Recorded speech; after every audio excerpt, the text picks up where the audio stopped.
Hello friends, my name is Shakti Shivraj Saini and I welcome you all in English speaking class. Friends, last lesson में हमने preposition words को start किया था. आइए आज कुछ और प्रीपोजिशन वर्ड्स को यूज करने का सही तरीका सीखते हैं. आइए शुरू करें. आज हम लेते हैं बाई.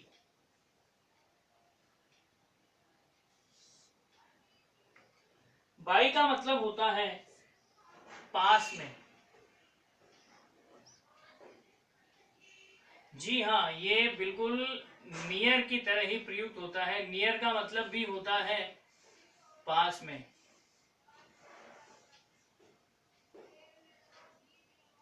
देखिए, मैं आप लोगों को एक चीज क्लियर कर दूं, नियर और बाई दो अलग अलग वर्ड्स हैं. नियर का मतलब भी पास में और बाई का मतलब भी पास में. आजकल जो हम बहुधा सुनते हैं नियर बाई साथ में यूज होता है. I just want to tell you, ये जो यूज है नियर बाई एक साथ लगाते हैं, ये टोटली रॉन्ग है. क्योंकि नियर और बाई दोनों का सेम ही मतलब है, तो दोनों को एक साथ लगाने का ना तो कोई सेंस है और ना ही कोई औचित्य. तो आई रिकमेंड यू, अगर आपको पास में इस वर्ड को इंडिकेट करना है तो या तो बाई लगाइए या फिर नियर लगाइए. एग्जाम्पल जैसे माई हाउस इज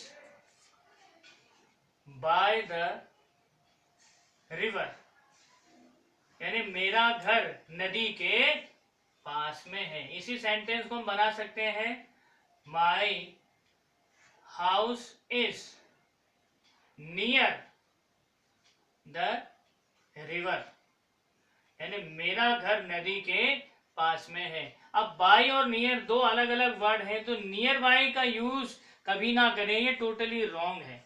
अगर आपको करना है या तो बाई का प्रयोग करिए या नियर का प्रयोग करिए इंडिविजुअली, दोनों का एक साथ प्रयोग ना करें. आइए आगे बढ़े. अगला जो प्रीपोजिशन वर्ड है वो है बिसाइड.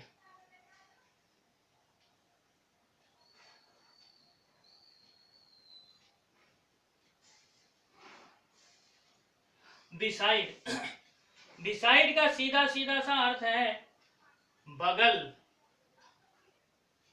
में होना. ठीक है.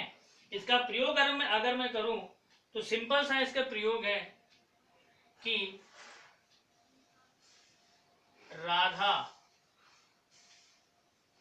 सिट्स बिसाइड मी, यानी राधा मेरे बगल में बैठती है. बिसाइड यानी राधा की स्थिति कहाँ है, वो मेरे बगल में बैठी हुई है.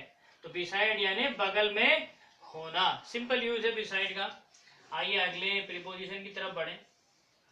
ये है बिसाइड्स, BESIDES. जी हाँ, ये बिसाइड और ये बिसाइड्स दोनों में बहुत फर्क है. बिसाइड्स,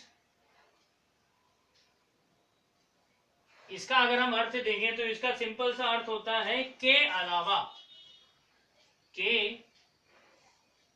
अलावा.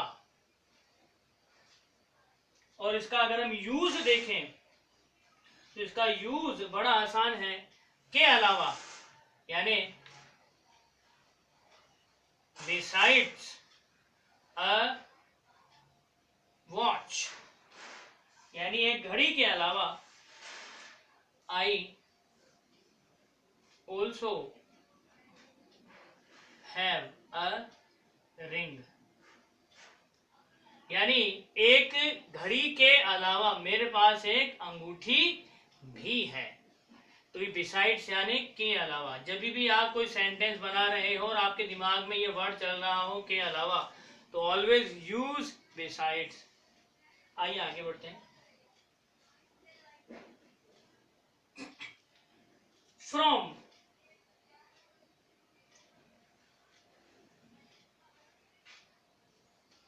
फ्रॉम फ्रॉम यानी से.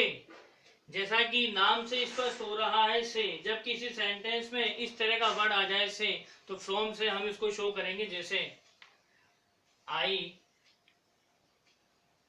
कम फ्रॉम विलेज, यानी मैं गांव से आता हूं। इसके बहुत सारे यूज हैं। जब कभी भी सेंटेंस में से लग जाए, यानी आपके दिमाग में कोई आपको सेंटेंस बना रहे हो, उस पर्टिकुलर सेंटेंस में से आ जाए, तो उस से वर्ड को फ्रॉम से शो करिए हमेशा, always. Simple rule, simple use. आगे बढ़ते हैं। टू, टू का प्रयोग होता है, टू का अगर हम अर्थ देखें तो को। तो टू का प्रयोग क्या होता है? किसी दिशा की ओर गति होना, जाना, इसके लिए प्रयुक्त होता है। यानी किसी पर्टिकुलर दिशा की ओर गति होना और जाना दर्शाने के लिए हम टू का प्रयोग करते हैं। Example, he goes to Jaipur. अब यहाँ पर टू के माध्यम से हमने ये बताया कि वो एक पर्टिकुलर दिशा, डेस्टिनेशन की तरफ मूव कर रहा है। यानी ही गोज टू जयपुर, को गोज टू जयपुर। और इसी के साथ में क्या होता है कि अगर हम फ्रॉम का एक यूज और यहाँ पर देखें, तो एक तो हमने से के पर्पज से इसको सीखा था कि जो गोस टू का प्रयोग हुआ वो तो हुआ किसी पर्टिकुलर डेस्टिनेशन या दिशा की तरफ बढ़ने के लिए, और फ्रॉम का प्रयोग होता है उसके अपोजिट, यानी उस पर्टिकुलर दिशा से आने के लिए। जैसे ही गोज टू जयपुर, यानी वो जयपुर की तरफ बढ़ रहा है। और अब इसी को अगर फ्रॉम में कन्वर्ट करें, ही कम्स फ्रॉम जयपुर। देखिए, दोनों को एक साथ करने से समझ में आ जाएगा कि टू का प्रयोग हुआ कि किसी पर्टिकुलर दिशा की तरफ बढ़ते हुए, तो ही गोज टू जयपुर, वह जयपुर को जाता है। और फ्रॉम का एक यूज ये भी है कि पर्टिकुलर दिशा से विपरीत दिशा में बढ़ना, यानी जयपुर से वो किसी और दिशा में बढ़ रहा है, तो ये कम्स फ्रॉम जयपुर। तो ये पॉजिटिव और ये इसका अपोजिट, यानी विपरीत दिशा में। तो ये टू और फ्रॉम का यूज।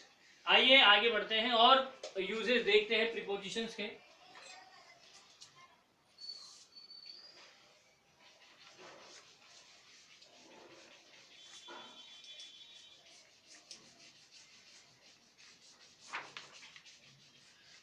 दोस्तों, स्पोकन में अगर इन प्रीपोजिशन वर्ड्स का सही यूज हम याद रखें तो सेंटेंस की जो ब्यूटी है वो 100 गुना बढ़ जाती है। अमूमन हम ये देखते हैं कि अक्सर अंग्रेजी बोलते समय कुछ लोग इसकी शुद्धता पर इतना ध्यान नहीं देते, जबकि स्पोकन की शुद्धता भी उतनी ही जरूरी मानी जाती है जितनी की रिटन की।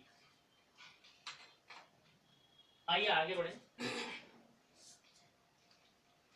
अगला वर्ड है अप। अप यानी ऊपर।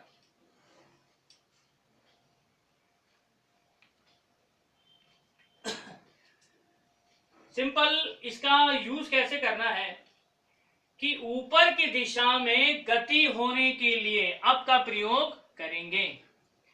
ऊपर की दिशा में, ऊपर की दिशा में अगर हम बढ़ रहे हो तो उसमें मूवमेंट हो तो हम अप का प्रयोग करेंगे। जैसे दे वेंट अप द हिल। अब इसका सिंपल सा यूज ये था कि ऊपर की दिशा में अगर मूवमेंट हो, यानी अगर हम ऊपर बढ़ रहे हैं और उसमें मूवमेंट हो, तो हम प्रयोग करेंगे अप का। अगला वर्ड देख लेते हैं। अगला वर्ड है डाउन।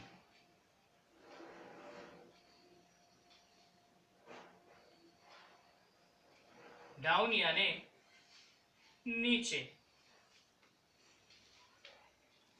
अगर इसका यूज मैं बताऊं